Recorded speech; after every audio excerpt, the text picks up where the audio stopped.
I am Debbie Duncan. I am the Director of Education Services with the New Jersey Center for Nonprofits, and I'm welcoming you to the second part in our series on scenario planning being offered by our sister association in Delaware, the Delaware Alliance for Nonprofit Advancement. And I'll be introducing you to Earl Sissell in a couple minutes. This program is about from uncertainty to action and how nonprofits can move forward. So we're going to be talking a little bit more hands-on, going into the details of how to work on developing a scenario plan for your organization. The New Jersey Center for Nonprofits is a member of the National Council of Nonprofits, and as is Dana, and I want to make sure you all know that there is a national network of state associations that you can access, and you can also tell your colleagues in other states to look for their state association. And I just want to let you know that when we do our programs, we do not have an attorney or somebody who's licensed to give legal advice. That this is information for your use, but it's not legal advice. And so here we go. I'm not going to spend any more time on this. I want to introduce Earl and with the Delaware Alliance for Nonprofit Advancement, who is leading us on this two-part education program. Earl, thank you so much for doing this. We really appreciate it. It's my pleasure to be here. Thank you all for joining. We had a good crowd last week for part one, and I know some of you who are here were at that one, and we're going to get going with this one. I am the vice president of consulting for Dana. I've been in the nonprofit sector for most of my career. I took a detour for about 5 years into finance and venture capital, but for the most part have been in the nonprofit sector in a whole bunch of roles, staff, leadership. I've served as an executive director and a CEO, and I've also served on a number of nonprofit boards. So I've seen the nonprofit sector and worked in it from a number of different directions. And over the past 18 months or so, a lot of focus on scenario planning for nonprofits, as we've seen the environment for nonprofits shift significantly. So today we're going to talk really sort of get down to some tools that Dana has available and which you can access to help you with scenario planning efforts should you decide to undertake them. I will also say that due to because we have a relationship with New Jersey, we are available to do consulting for New Jersey nonprofits through the center if you're interested in having someone help you facilitate a scenario planning process. And I'll tell you a little bit more about that at the end. We're going to start with just a really short sort of intro around the shifting landscape. Covered it last week, and we'll go through it pretty quickly this week. Most of the time we're going to spend talking, I'm going to introduce you to the AAA toolkit that Dana has available and that you can access through our website, which focuses on developing awareness, assessing your organization, and then identifying actions that you can take based on your organization and what your particular risks are in the current environment. And then at the end, look at a quick test case of what kinds of information organizations should be collecting and how they can go about doing a scenario planning process. And just to be real clear, We are talking about scenario planning today, which involves evaluating a range of possible futures, both positive and negative, um, as opposed to contingency planning, which tends to be very short term. That is, you have a crisis, you find out about something, and then you create a short term plan to address that issue. Scenario planning is really about long term planning when you know that there are risks or potential risks that your organization is facing. Um, in terms of the shifting landscape, um, I imagine everybody on this call is very familiar and has been hearing a lot and keeping up with um, issues at the federal level around honoring of grants and contracts, um, even ones that have been approved by Congress, which is certainly providing or creating an uncertain financial future for many organizations in terms of funding the work that you do. And those federal changes certainly have put pressure on states and philanthropic organizations, um, since states no longer are sure of what the federal government is going to fund versus what they are going to fund or what they have traditionally funded. Some things are only funded by federal funds, um, and states may end up having to pick up the tab for those. And philanthropy, quite frankly, is not in a position to make up the difference in all of that. Like there was a piece of research done that said if all of the changes, all of the cuts were made at the federal level, and if every foundation, philanthropic foundation in the US tried to fill the gap, all of those, and that's across the country, um, they would, as those foundations would be out of money in about 90 days.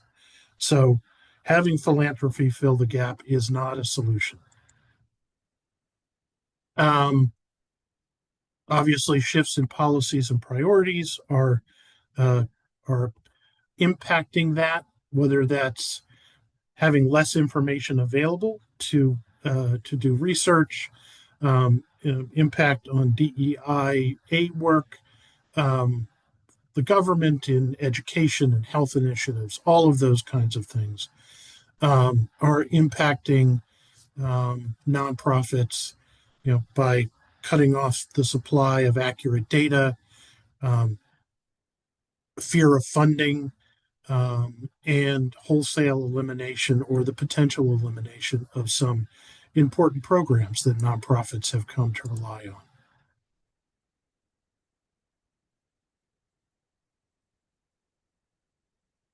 And what this has, in addition to all of that, um, with tariffs and all, we're looking at a potentially soft economy, inflation going up, um, nervous donors concerned about their portfolios. When the stock market goes down, donors tend to contribute less. If the funds that foundations have available, if the stock market isn't performing, they have fewer funds to provide to those who apply for grants and those kinds of things. And we have the issue in some areas and in some sectors around having fearful clients, particularly around immigration organizations that serve, not wanting to actually come out and take advantage of services that are available because uh, out of fear that they are going to be targeted. The same is true in some areas within the LGBTQ community.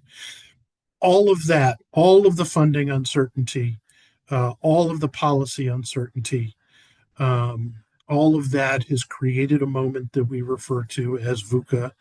That is, we're in a situation where things are volatile, they are uncertain, they are complicated and complex, and they're ambiguous. We don't know exactly what's going to happen. Um, there have been executive orders, but they're held up in the courts. There have there's talk about legislation, but it isn't necessarily finalized, and it hasn't necessarily passed, and we don't necessarily know when it's going to pass. So it's put organizations in a position where it's very difficult for them to predict what is going to happen. And so, and some of you have seen these quick slides at the beginning before. It's put us in a position where we have to make a choice. Are we going to be more like an ostrich and stick our head in our sands, thinking, well, I'll deal with it when it actually happens? Because in many ways, that feels like the easier thing to do. We're all busy. Working in nonprofits is always difficult and always challenging. And we all have enough on our plates. So why not just wait? The other option we have is to take action, even if we aren't sure about what the future holds, but to plan for potential actions, to do the research ahead of time, to collect the information you need if you need to change course, and to do it now so that if something happens, uh, you know, you are prepared to take action. You're not sort of being reactive. Instead, you're being proactive regarding the situation. And to help organizations do that planning, Dana has created what we call the AAA Scenario Planning Toolkit. And it's founded in there's sort of three steps to the process. The first is building awareness of what your current situation is and what the external situation is. The second is to, once you have collected the basic information and you've assessed where you are now, or are aware of where you are now, then assess what your options are. What are the risks that you face? What is the likelihood that those risks are going to come to pass? Really assess where you are and come up with some options for what you could possibly do.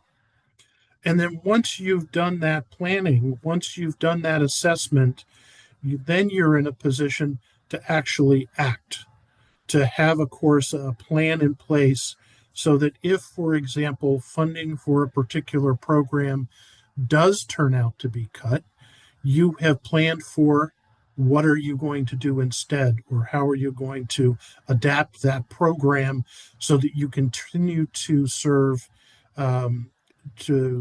your mission and to serve those those in the community that need you. In terms of the planning itself, it is a group activity. I said this last week, and I can't say it enough. This is not something that executive directors should be expected to do on their own. And you should not try to do it on your own. It is something that you should draw the board into. It's something you should draw key staff members into. And you may even want to consider whether there are key volunteers or members of the community that can be helpful in the process. The more diverse the voices in the room, the more likely you are to be able to come up with a solution that's going to meet your needs and the needs of the community.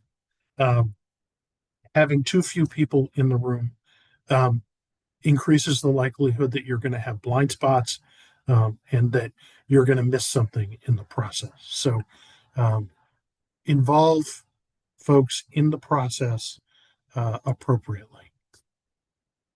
The other thing that I'd like to sort of preface all of this with is there are a couple of different mindsets that you can go into it with. One is the sky is falling and this is horrible and nothing's ever going to be the same again and we're never going to get through this. And that, again, is an easy way to think when we're bombarded with so much information every day. The other way to look at this is as an opportunity for thinking outside the box and for transforming your organization. Um, Even if only half the things that have been threatened happen, um, the current environment is not going to go back to the way it was. It took decades to get to the system we had before. It's going to take decades to get back there if we ever could. So, regardless of whether everything happens that has been threatened, organizations need to think about how can we transform ourselves? How can we operate differently in a different environment? And that provides great opportunities for organizations to transform themselves. So I encourage you to go into a scenario planning process as a way of uh, looking at new opportunities that are out there, um, new innovation um, is always the result of some kind of problem that's presented. And so all of us as nonprofits have the opportunity with all of these challenges to really look at how can we innovate, how can we change the way that we do things so that in some cases we more efficiently and more effectively serve our constituents and our stakeholders. So I really encourage you to go into a scenario planning process with that mindset. So as I said, the toolkit is sort of divided into three parts. The first part is building awareness, and that has to do with identifying, looking at your organization and where you are now, um, relative, in terms of your mission drivers, that is the finances of your organization and the outcomes, your operations and the outcomes you want to achieve, and being very clear around who you serve, what their needs are, what your intended or actual outputs are, that is, the activities that you do, and what your outcomes are. That is, what are the results you want to achieve as a result of your activities? And how are all of those aligned with your mission? Are they all aligned with your mission? If they aren't aligned with your mission, should you be doing them? Are there other organizations that might be better prepared to do that for you or to serve those? And what is your current financial health, your cash position, and your liquidity? How much of the funds that you have available to you are restricted only for certain programs versus those that you can use for anything? It's really important that you have a good understanding of the financial structure of the organization and what assets you have at your disposal, um, should there be should you need to make a pivot sometime in the future. Um, so those are all. And one thing that's not here, but that I really hope you're doing, is that you're not just looking at your budget and your cash flow sort of at a high level, but you have a really good sense on a program by program level about what those program budgets are and what it costs to actually deliver the program, not just uh, you know, and particularly your overhead, right? How much is any program contributing to supporting the overhead of your organization? It's really important that you have a sound awareness of that, um, of all of those internal mission drivers that allow you to do the things that you do. And then outside of the organization, what are the external factors? what things outside of what you do impact you and your mission drivers. Um, Short-term funding, long-term funding, staffing needs. Are there things outside that impact this are impacting your staff and your ability to recruit and retain staff? Is there political pressure that you're facing that might impact your ability to deliver on your mission? Is there competition in the marketplace? Are there other organizations who do the same or similar things that you do?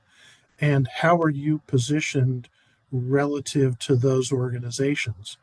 Um, when you look at the services that you provide, the quality of the services that you provide, um, their financial wherewithal. It's really important that you understand the external landscape in which you operate when you're thinking about scenario planning. And then once you've looked at those, when is it going to impact you or them, the them being those folks who benefit from what you do? Um, how important are the external factors to accomplishing your mission?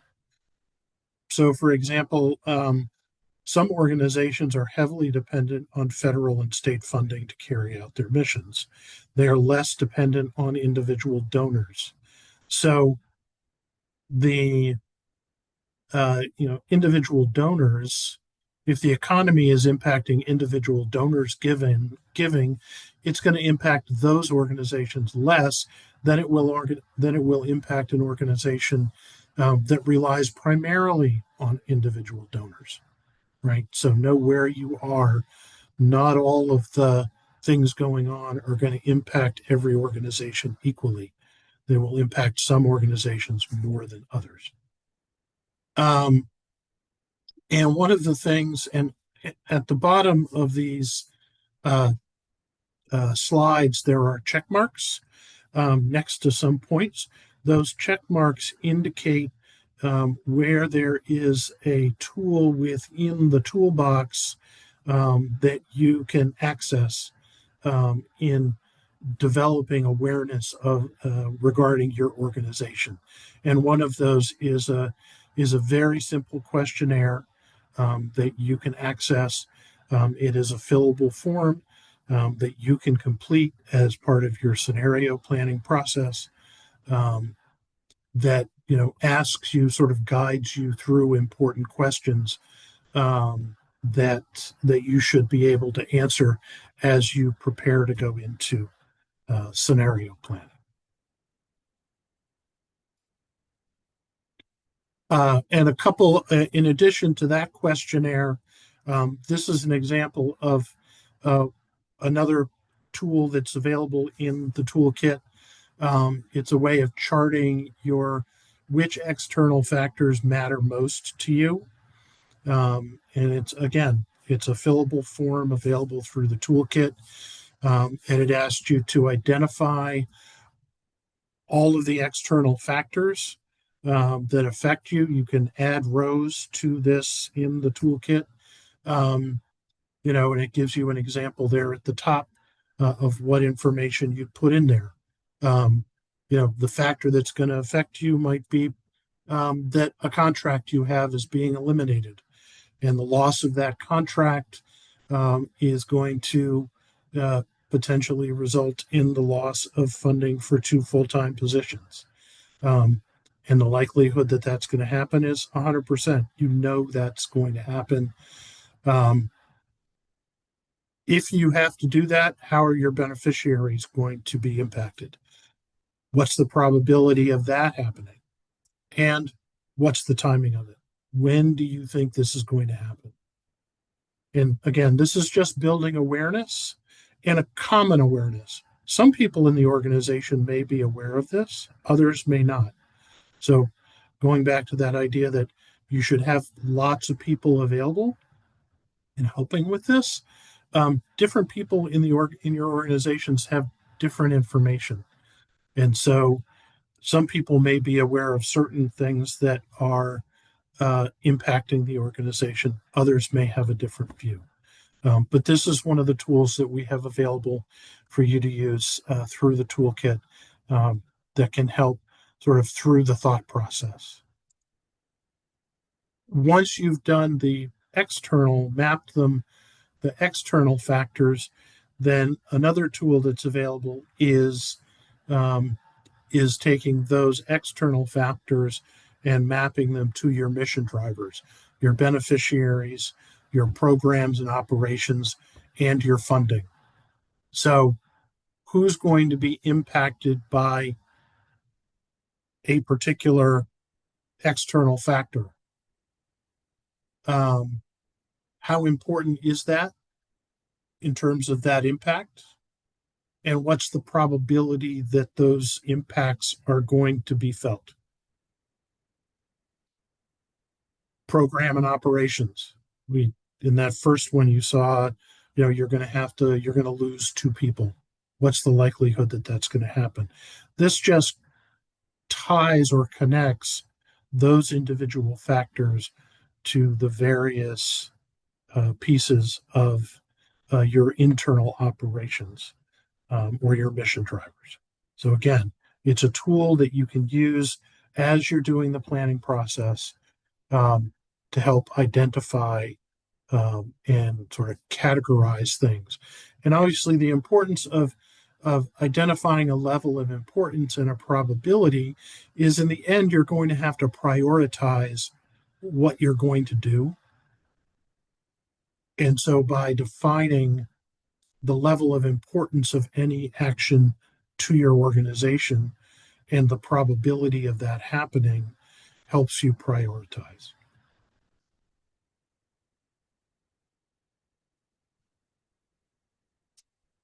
Any questions about that assessment piece? Again, it's really about breaking down where you are, starting to break down where you are now, and then connecting the external, mapping the external factors against your mission drivers.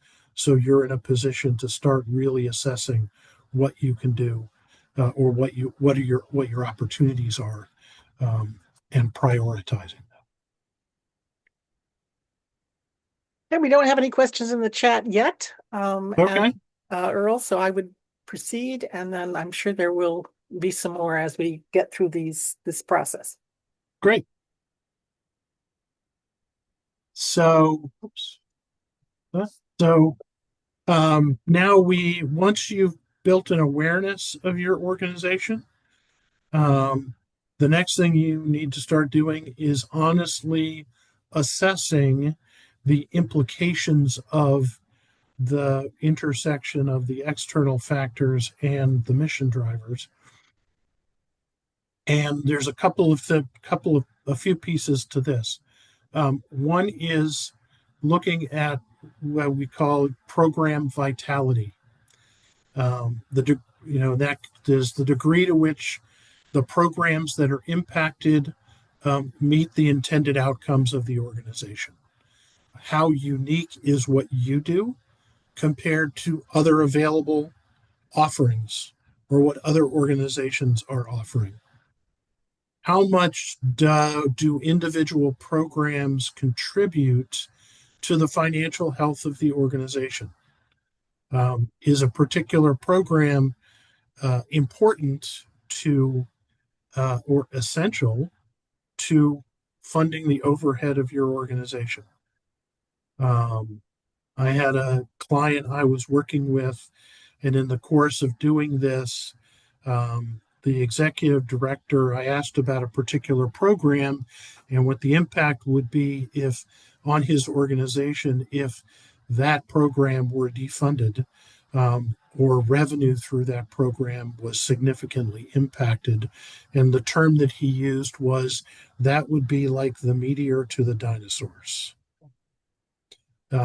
If that went away, that program contributed so significantly to the other things the organization did that if something happened that eliminated that program, the organization would very likely not be able to sustain itself.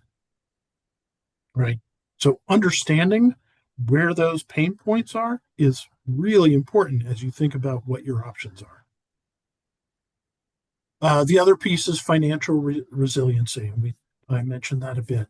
Your revenue mix and the likelihood that that revenue is going to continue to come in, your future cash availability. Do you have enough liquid assets that you can last?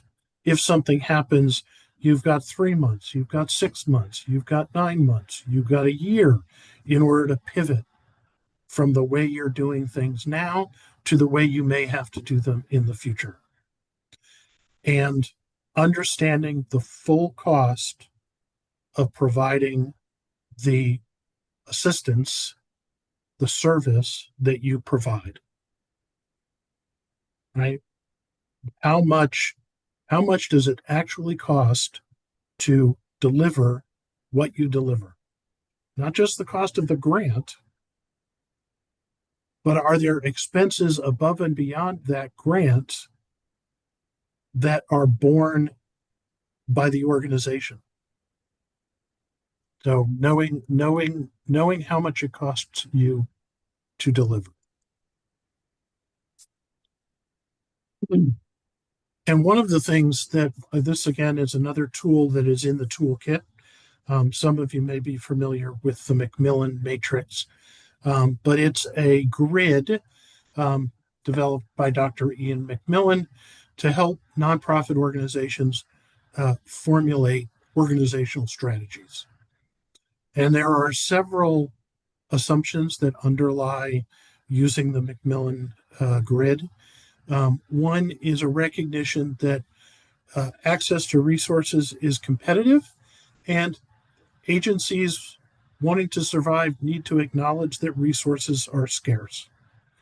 Right? The funding pie for nonprofits was already shrinking, and the current environment is shrinking that pie even more quickly. Right? And every organization is essentially looking for funding from different parts of that pie. There's not a lot of room for direct duplication of services to one constituency. You need to find ways to differentiate yourself from others. And having an okay or not a good quality of service to a large client population is less preferable than delivering high quality services to a more focused population. Focus on doing what you do best and don't dissipate your quality or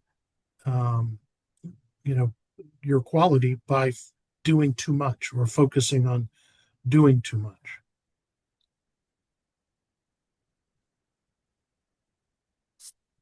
The matrix itself has four main components. One is mission fit, and that's the degree to which a program belongs or fits into your core mission. And programs can either be a good fit or a poor fit. Program resource attractiveness, high resource attractiveness is it's easy to get resources. Low, it's hard to get resources to support a program. Alternate coverage. This is who else is doing it. High alternate coverage, there's a lot of people doing a same or similar service. Low, there aren't that many. And your competitive position. Is your organization, does it have a higher capacity to deliver the service better than others, or is your competitive position weaker? And when you do this, and again, the grid, a fillable grid is available in the toolkit, you essentially assess your programs and put them in a box, one of the boxes on the grid. Are you in a competitive position, but there's a lot of other people who do it? Or are you in a competitive position and there's not a lot? There aren't others doing it, right? So as you look at each of your programs, knowing what you know from the awareness phase of things, you look to put them in these um, you know I, you try to identify them and put them into a place on the matrix. And I encourage you to be really honest with yourselves as organizations about what you do well and what maybe you don't do as well, because you may need to make choices. And once you've done the matrix, you'll see that this sort of defines what kinds of programs would be in what part of the matrix. And it's a way of helping you decide what are the things we can most likely capitalize on, and what are the things that we may want to consider doing in alternative ways or with others.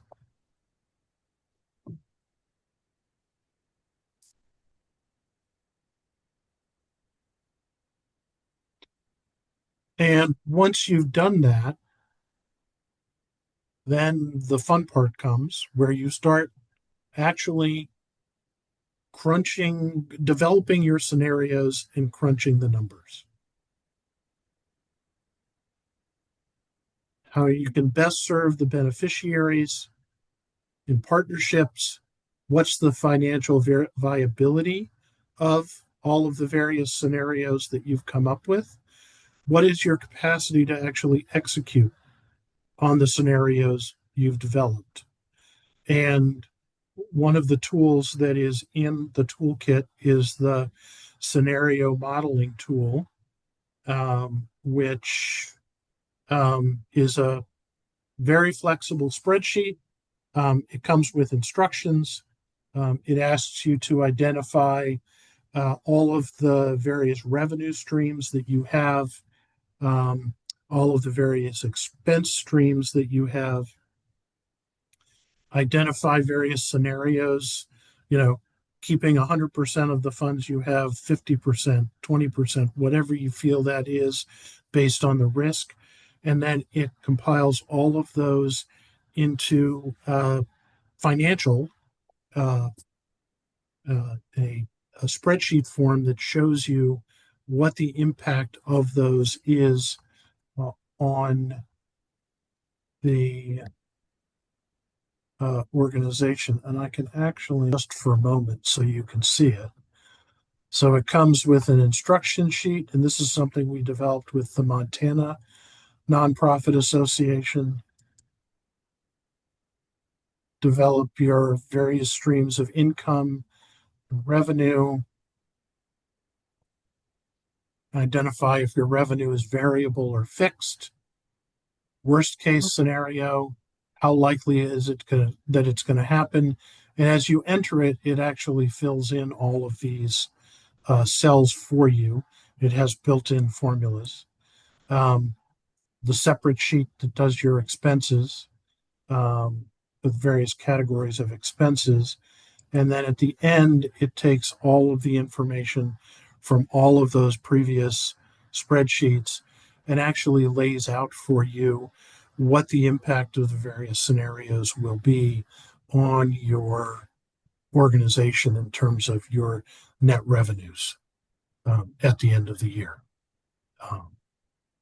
So it's a very interactive worksheet. It also allows you or encourages you to include all of the assumptions you're making about your revenues and your expenses, and then to identify the drivers, the actions, and the timing for each of the scenarios. This can be really helpful if you are going to a potential funder to share with them what you're thinking about doing, why you're thinking about doing it. They respond very well when organizations have put this kind of thought into what they're doing. That they know they have a plan, they understand what the risks are. Um, this can be a really powerful tool when you're looking for funding.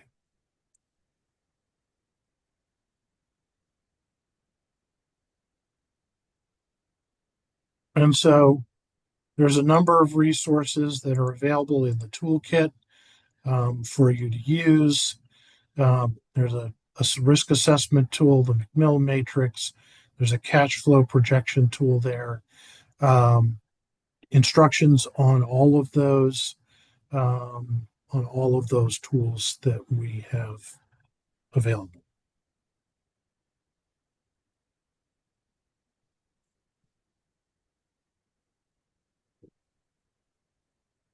Questions, thoughts? Okay, let's see. We do have one question at least. We've heard and been thinking about nonprofits need to stop living in the mindset of scarcity. How does the Macmillan Matrix and scenario planning consider an abundant mindset? Well, the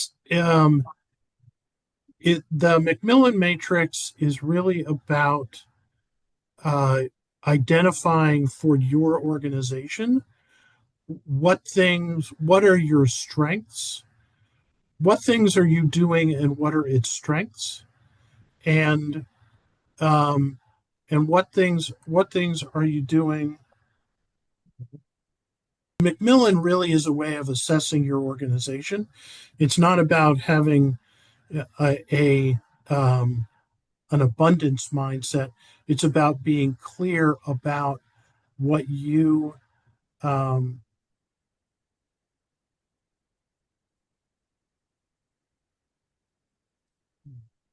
what you as an organization, um, where your strengths and weaknesses are. That's really what it's about. I'm going to jump in for just a Yeah, second because I think one of the things that scenario planning allows you to do too is you're going to do a hard-nosed assessment of where you are, but also when you get to coming up with solutions, that the mindset of there are opportunities out there, there is more out there are things we can do will come into play in terms of looking at the different possibilities, the options you have for each scenario. exactly. The next step after this is actions. Um, the is once you've laid out your scenario plan, um, then you um, then it's a time to decide what you're going to do. In some cases, you have new opportunities. You may have chances, that abundance mindset, um, that you have new opportunities and you can take advantage of the fact that you're particularly strong, your program is the best program, and you may have the opportunity to take in other organizations or to serve more people because that particular program or those particular programs are a real strength for you and that you're really effective. You may find that, also in there are a couple of things that you're not as good at, and maybe you could find a partner, or maybe it makes sense to not do that program anymore, to pass that on to someone else. Um, and again, as part of the toolkit, um, there's a action planning template. Now that we've decided what we're going to do, how do we have to do it? Um, and some alternatives, new donors. Are there new donors out there that you can reach to fill at least part of the gap in a program? Are there earned revenue opportunities where a consumer or a partner pays you to provide a service? Um, are there um, are there other folks who you could partner with who could help deliver the service or the program? Again, it's keeping an open mind about what your opportunities are and what to explore. So I'm going to give you just a quick, because we are getting close on time here. I'm going to go through what this might look like as an organization goes through and does each of these steps. and collects this information. So for this particular program, and it's an ESL program, in terms of building awareness, their mission drivers, they know there are about 30,000 folks who in their area who could benefit from the program, from this particular ESL program that they do. They know that they serve in over the last 3 years, and each year they've served 500 high school students and 400 adults, but they haven't really been able to do more because they haven't had enough staff people to serve more folks. They are aware of the fact that about 80% of the adults who participate in the program complete it, or 85% complete it successfully, and 80% of those find employment within the 3 months or so after completing the program. They know the program costs $250,000 a year to run. They get $200,000 from a federal grant. They get $25,000 from a community foundation, and other sources provide the rest of the funding. On an external basis, they know that their federal grant is at risk of elimination or reduction. More likely that it's going to be reduced. There's an executive order that mandates English as the official language of the United States. Some of their participants have expressed reservations about attending classes because of immigration actions, and that certain professions require English proficiency. So these are things that they are aware of.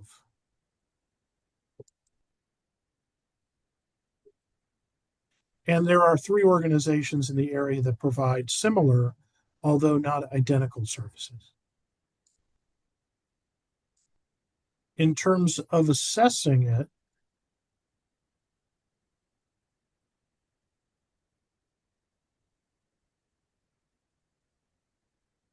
the program attractiveness, they are actually the only one in the area that provides the service to adults. There are 3 organizations that do similar programs, but they're the only ones doing adults. The high school students they serve actually can access those services through after-school program or other organizations. In terms of competitiveness, they have great outcomes.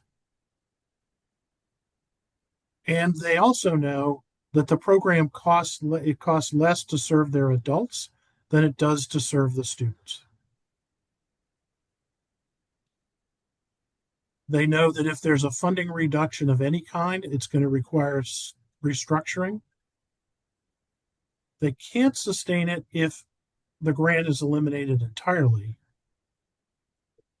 And they can't get funding from the Department of Education because the Department of Education will only fund students in school. So they're looking at a few potential scenarios. One is to find new donors, and they need to assess the probability and feasibility of that.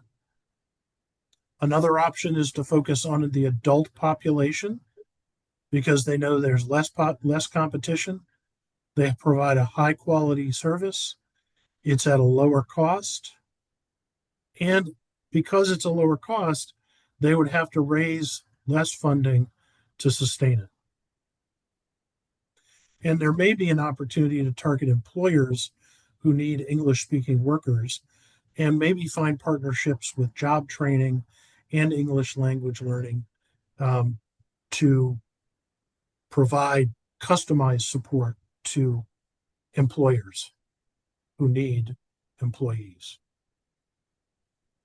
So they've assessed it, and that's what they've figured out, and they've thought about a few options.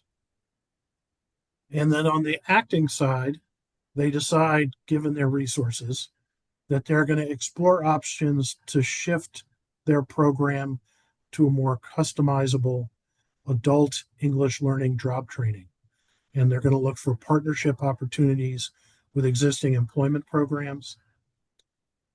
They're going to set a price for employers to pay so it becomes a revenue generator. They don't have to rely just on grants. They could contract with employers to provide the service.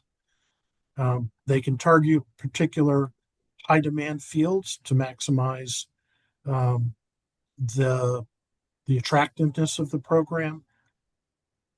And they're going to need to model the financial opportunity so that they know the best way to go about doing it.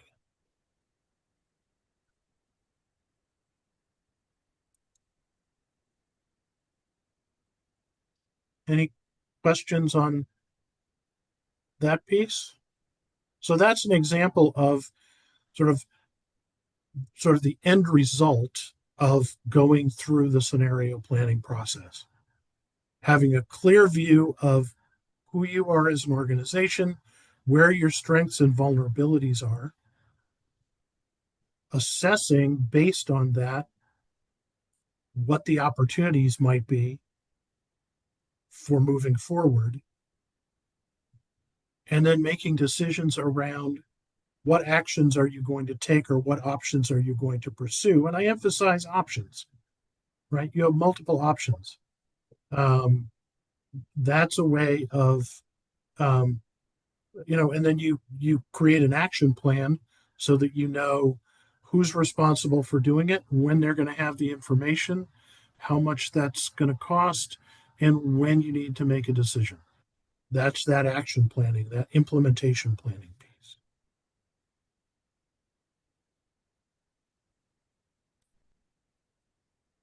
And again, you have to understand your current mission drivers.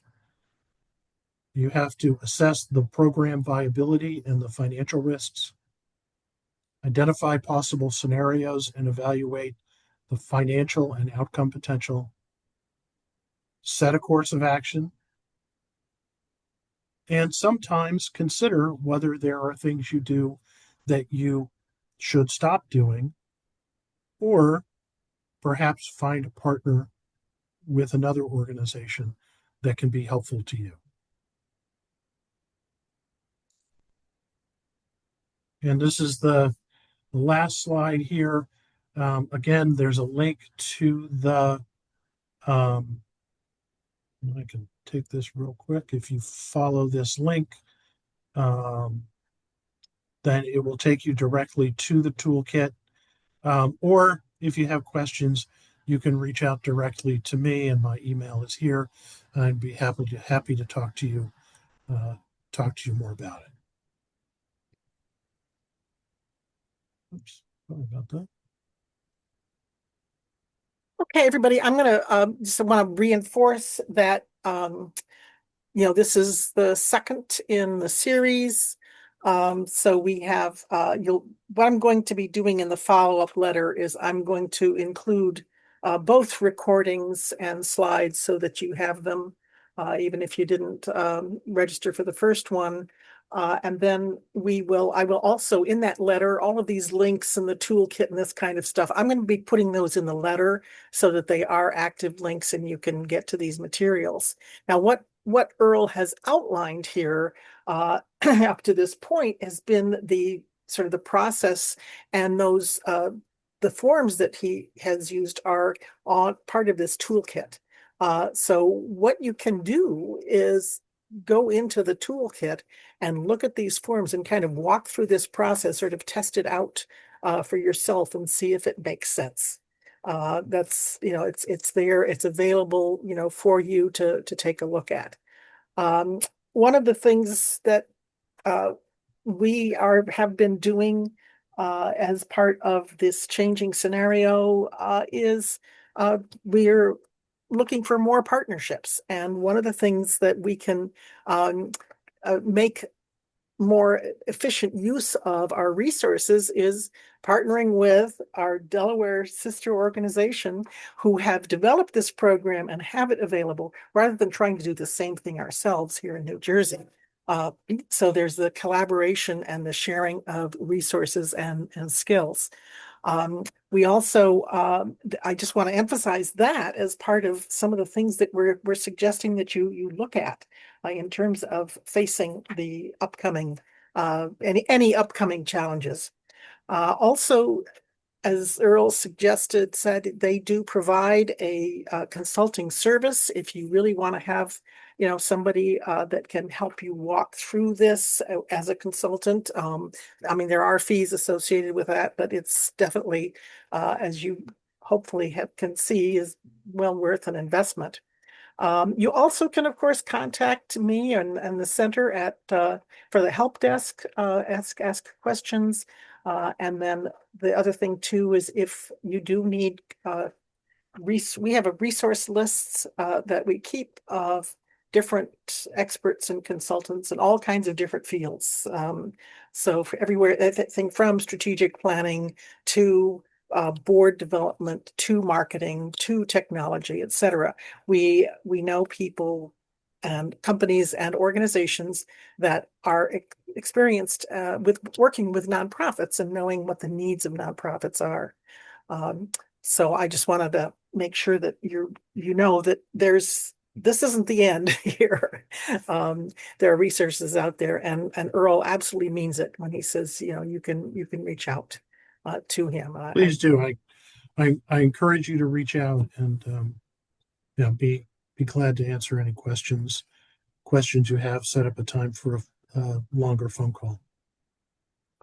And again, in the letter, I'll have Earl's contact information, so you please feel free to follow up with additional questions. We're really appreciate your doing this for New Jersey, Earl, and look forward to ongoing partnerships. The state associations really do stay connected and work together. So this is an example of that. Okay, let me just quickly wrap up here. I'm just mentioning our Trends and Outlook report for 2026. This is New Jersey specific data, how nonprofits are doing and what are some of the challenges that we're facing and how some organizations are responding to those challenges. So this can be helpful to you both in terms of your own organization, but also share it with your board, share it with your funders. Look at it for information that will help strengthen your position in providing the services that you do for funders, for the community, for everybody. I also want to keep reminding people that last fall we launched the New Jersey Philanthropy Hub, powered by Impala.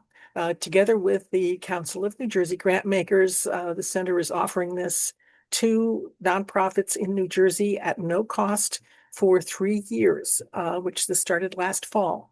And I want to encourage you to go into this. There's no cost. You have to create a little account, but there's no cost involved. It's easy, and use it for both grant seeking and prospect research and finding connections between organizations and funders. Mark your calendars for the New Jersey Nonprofit Conference on December 2nd. This is our annual conference, so please make sure you get that on your calendar. And some other, okay, as you know, we are a member organization, and some of you are members, others are not. But look at membership, look at some of the benefits you get, everything from the savings on everything that we do, including our conference and the learning and networking opportunities. There are certain member-only benefits that we offer, and we give members that little extra bit of help and service. And for anybody who's not a member, you can use the discount. If you want to become a member, use the discount code TOMATO. That's all lowercase, and you'll get a 10% off of this year's dues. Which is, by the way, the dues are on a sliding scale. They start at $99 for organizations of $50,000 and less budget, and then go up from there. So thank you again. Thank all of you for coming and for your interest in this topic. As I said, we'll the conversation isn't over. And I want to thank Earl again for doing this program for us. It's very, very interesting and hopefully inspirational.